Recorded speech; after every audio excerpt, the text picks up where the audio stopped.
En tout cas, je vois qu'une majorité est d'accord avec ma théorie par rapport à Kaguya, hein, et la misogynie ambiante qu'il a eu, voilà, la misogynie dont elle a souffert et dont elle souffre encore aujourd'hui. Donc bah écoutez, ça me fait plaisir, hein, que merci de valider ma théorie. Décidé comment la guerre allait se terminer et la marine a accepté. Shanks a décidé que Kaido ne devait pas aller sur Marineford et Kaido a accepté. Je pense que c'est clair, Shanks est l'homme le plus puissant du monde. Quand Shanks décide quelque chose, tout le monde est d'accord. Pourquoi? Parce qu'il est puissant. Et sa dernière décision... Le vrai Lennox qui dit « Moi, je vomis Kaguya ». Le vrai Lennox, t'es un putain de misogyne, toi. Donc tu donnes du crédit à ma théorie, frérot. T'es un putain de misogyne. T'es le roi des sexistes, frérot. Déjà, je sais même pas pourquoi t'es dans le chat. T'as de la chance que je laisse encore un petit peu de liberté d'expression. Voilà, parce qu'on n'a pas encore basculé en dictature. Mais tout ce que tu fais, c'est donner du crédit à ma théorie, frérot. C'est tout ce que tu fais, hein. Était d'aller s'emparer du One Piece. Alors, je vous préviens tout de suite, il est actuellement le grand favori dans la course pour la découverte du trésor de Roger. Momo dans le top 5 des mecs les plus forts à la fin. Ah, je l'ai pas vu venir celle-là. Moi, vous savez, hein, moi, la cause des femmes est une cause qui me touche tout particulièrement. Hein. Ginny, notamment, hein, vous le savez, je suis un militant. Hein. Ginny, j'ai propagande Ginny jusqu'au bout, les mecs. Hein. Par contre, en vrai, Momo, l'un des mecs les plus forts... C'est par rapport à la phrase d'Oden, il dit Momonosuke, ça veut dire le plus fort. Ouais, ok.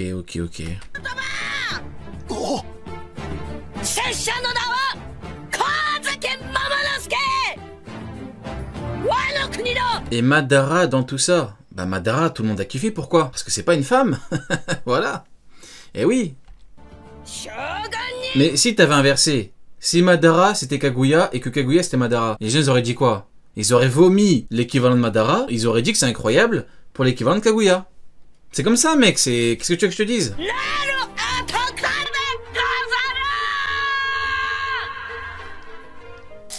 C'était au chapitre 684, il y a 12 ans, où l'on avait vu pour la première fois Momonosuke, le shogun légitime du pays des Wa. Jusqu'à la scène finale d'Onigashima, Momonosuke n'a cessé d'évoluer. Il a évolué d'une manière spectaculaire. Il est passé d'un enfant faible et pleurnichard à un homme dragon déjà très puissant. Ouais, franchement... Après, c'est la théorie, c'est une théorie bien connue, hein, parce que Momonosuke, ça veut dire le plus fort. Maintenant, bon, je pense qu'il est destiné à être très fort. Et puis, de toute façon, historiquement, à Wano, on a toujours connu un mec à une époque, un instant T, qui était très fort pour protéger le pays. Hein, Ryuma, dieu des lames, Oden, un monstre. Maintenant, c'est lui. Maintenant, vraiment top 5, je sais pas. Hein. Top 5, franchement, c'est compliqué. Hein. Mais toujours pleurnichard. Ouais. Mais on peut dire qu'il pourrait surpasser son daron, c'est... Ouais, écoutez... Dites-moi qui aurait pu tenir tête à un amiral à 8 ans? Personne, sauf Momonosuke. Il a tenu tête à Aramaki jusqu'à l'intervention. Ah, moi je parle pas, hein. Écoutez, c'est pas moi qui parle. Hein. À 8 ans. Personne, sauf Momonosuke. Il a tenu tête à Aramaki jusqu'à... Il a tenu tête à Aramaki, est-ce qu'il ment? J'ai pas l'impression. L'intervention de Shanks. À seulement 8 ans, il combat un amiral. Je ne sais pas si vous vous rendez compte de la dinguerie. En tout cas, cela laisse présager un potentiel énorme, ce qui n'est pas... Après... Faut pas oublier que Aramaki devant lui il a dit arrête. Hein. C'est vrai qu'on a tendance à l'oublier, mais parce que bon, Aramaki c'est aussi devenu le vas-y-lui des persos, hein. C'est comme Kizaru, hein. On dirait les amiraux. Oda quand il est fait en depuis l'ellipse, quand il les met en mode combat, ça devient après ça devient des vieux torchons. Vous voyez, après ça devient des vas-y-lui. On a eu Aramaki, c'est un vas-y-lui, Kizaru un vas-y-lui. La prochaine étape c'est Akainu bien évidemment, mais il lui a dit arrête, c'est chaud quand même. Hein. Bien un gosse de 8 ans, arrête. C'est très compliqué les mecs, hein. Étonnant quand on sait qui est son père. Momonosuke est destiné à devenir extrêmement puissant. Oda nous l'a montré à plusieurs reprises, les gènes ont une place essentielle dans le potentiel évolutif d'un personnage. Luffy est le fils de Dragon et le petit-fils de Garp, deux personnages extrêmement puissants. Et comme... deux personnages extrêmement puissants. Comme on pouvait s'y attendre, Luffy est lui aussi devenu très puissant. Les gènes ne sont pas non plus une condition sine qua non, mais ça peut être hyper important. Pareillement, Yamato, le fils de Kaido, est surpuissant. Katakuri, le fils de Big Mom, est surpuissant. Momonosuke, le fils d'Oden, sera surpuissant. Momo et Oden sont très certainement des G. Il y a même plus... Zizou qui dit Rio, t'habites en Ile-de-France? Non frérot, j'habite à Clermont-Ferrand. Plus de chances que ce soit des Ji que l'inverse. Les porteurs du Ji perdent la vie, le sourire aux lèvres. Roger, Ace et Luffy quand il a failli mourir. Qui d'autre est parti le sourire aux lèvres? Ouais, ça joue. Maintenant, Big Mom, elle a plein d'enfants. Il y a un mec, c'est un monstre. Une autre, c'est un monstre. Encore un autre, c'est un monstre. Après, c'est un truc de fou quand même. Hein. Tout l'équipage Big Mom, tout l'équipage de Big Mom, tout l'équipage d'empereur de Big Mom, c'est que ses enfants. Avec du recul, c'est un truc de zinzin en fait, les mecs. Hein. Je pense qu'on n'a jamais réalisé à quel point c'est un truc de ouf. Elle a fait un équipage d'empereur toute seule. Elle l'a pas recruté, c'est ses enfants. Puis c'est un truc de ouf. Je vous jure, j'ai jamais, je me suis jamais rendu compte. C'est un truc de zinzin. Tout l'équipage, c'est elle. C'est ses enfants. C'est un truc de malade, hein, vous vous rendez compte? Kaido, il a dû recruter King, Queen, Jack, Shanks, il est parti voir Yasop et tout. Barbe-Poire, carrément, il va prendre des taulards. Il est parti en tôle, il est parti choper des taulards à Barbe-Poire. Barbe Blanche, il les prend dès qu'ils sont enfants, sous son aile, parce que c'est un père adoptif, mais elle, c'est elle qui les a faites. Non, c'est un truc de zinzin, je sais pas si on se rend compte, hein. Kozuki Ji Oden. Vous voyez, Barbe Blanche, il triche un peu. Barbe Blanche, ils sont déjà enfants, ils sont déjà nés. Hein, ils ont entre 8 et 15 ans, hop, ils les recrutent. Vous voyez? Bon, Kaido c'est pire. Kaido il les recrute, le mec c'est déjà un Lunaria, l'autre c'est un monstre en technologie. Bon, Kaido c'est encore plus un tricheur. Bien évidemment, le roi des tricheurs.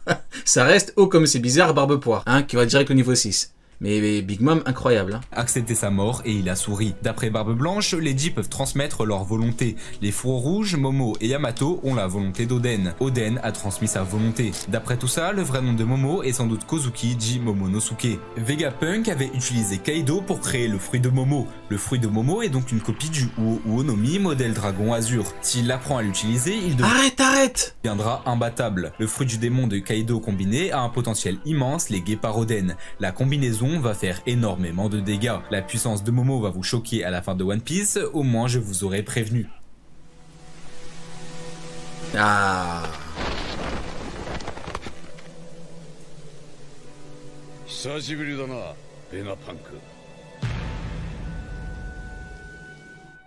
Si on met Im de côté, Dragon est l'homme le plus mystérieux de One Piece. Pourtant, il est le fils de Garp et le père de Luffy, et comme on le sait, ces deux-là aiment bien faire parler d'eux. Dragon reste tapis dans l'ombre, attendant une opportunité pour mener à bien sa mission, renverser le gouvernement mondial. Et vous pouvez être sûr que quand il se décidera à rentrer sur scène, il fera beaucoup de dégâts. Dragon a un statut bien particulier, oui. C'est l'homme le plus dangereux et le plus recherché au monde. De par ce titre, il a sans aucun doute la prime la plus élevée du monde, et de loin, si vous voulez... C'est une miniature à moi de vidéo celle-là. Élevé du monde, et de loin, si vous voulez mon avis. La télé. Dû au fait qu'il est le chef de l'armée révolutionnaire, mais pas seulement. C'est aussi car Dragon est extrêmement puissant. Tout simplement. Il est dangereux de par son rôle dans l'armée révolutionnaire, mais aussi de par sa puissance. On peut aussi déduire sa force de par le fait justement qu'il est le chef de l'armée révolutionnaire. Il est le chef car il est puissant. C'est comme avec les... Oh, attention frérot, hein. Je ne te permets pas de modifier mes miniatures. Hein. C'est quoi ça? Elle était parfaite en rouge avec du HDR. Pourquoi est-ce que tu mets du vert dégueulasse là? Non mais franchement frérot. Peu de respect. Depuis tout à l'heure, je regarde ta vidéo, je ne te chie pas dessus. Donc je ne t'interdis de chier sur mon travail. Toujours le plus puissant du groupe. Qu'est-ce que c'est que ça? Toi, lui qui ait créé l'armée révolutionnaire ne change rien du tout. On dirait il pue, exactement, Adrien. Exactement. T'as vu comment on dirait il pue ce dragon là? On dirait un vieux Namek puant, frérot. C'est quoi ça? Pour le plus puissant du groupe, que ce soit lui qui ait créé l'armée révolutionnaire ne change rien du tout. L'aura de puant.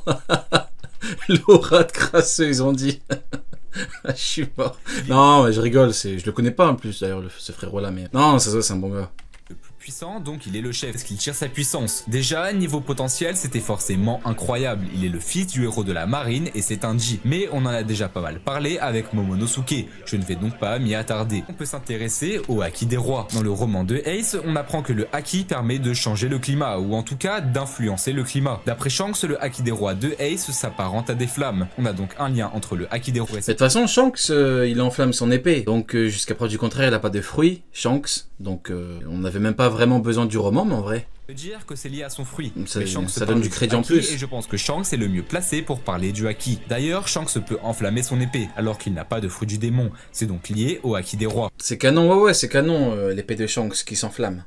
Mais Ace n'avait pas encore développé un Haki très puissant. Alors on peut... C'est dans le... Encore une miniature à moi, frère.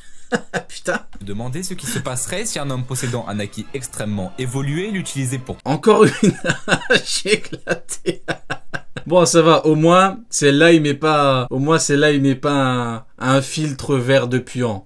Donc ça va. Et les éléments. Je vais vous répondre. On pourrait avoir un homme qui contrôle le climat. C'est passé à Locktown, dans la ville du roi des pirates. Une fois la foudre, une fois le vent. On a ici une compétence qui permet de contrôler le... Non, en vrai, je rigole avec le filtre, avec le filtre vert. C'est pour aller dans ses propos par rapport au vent, hein, si j'ai bien compris. On a deux possibilités. Soit c'est un fruit, soit c'est le haki. Pour moi, c'est le haki. Et je vais vous expliquer pourquoi. Lorsqu'il y a la bourrasque de vent, Dragon se protège avec sa cape. Ce n'est pas l'attitude de quelqu'un qui utiliserait une attaque liée à un fruit du démon. Si un détenteur de pouvoir se protège de l'élément représenté par son fruit, c'est assez illogique. Si Dragon aurait par exemple le fruit du vent, il représenterait cet élément de par son fruit. Ouais. Et il ne s'en protégerait pas. L'hypothèse d'un fruit est tout de même assez probable, mais Oda pourrait ici nous montrer un indice comme quoi Dragon n'en posséderait pas. Dragon serait donc capable de contrôler les éléments de par son haki des rois. Il fait tomber... Ouais, je valide, ouais. Ouais, je valide, ouais. Ouais, tout à fait.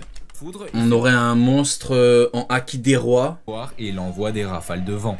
En tout cas, je peux vous affirmer qu'Oda nous cuisine quelque chose de grandiose pour la fin de One Piece. Ouais, je suis d'accord. Je pense qu'Oda cook, comme diraient les Anglais. Et Oda il cook avec Dragon. Bon, le problème c'est qu'Oda est dans la cuisine depuis bien trop longtemps avec Dragon. C'est bon, c'est le seul souci. Il mettra en lumière la véritable puissance des héros ou antagonistes les plus redoutables que le monde de One Piece n'ait jamais connu. Les affrontements entre ces êtres surpuissants feront, je l'espère, de l'arc final le meilleur arc de tout One Piece. Sur ce, merci d'avoir... Bon, bah écoutez, pas mal du tout, hein. Big up au frérot.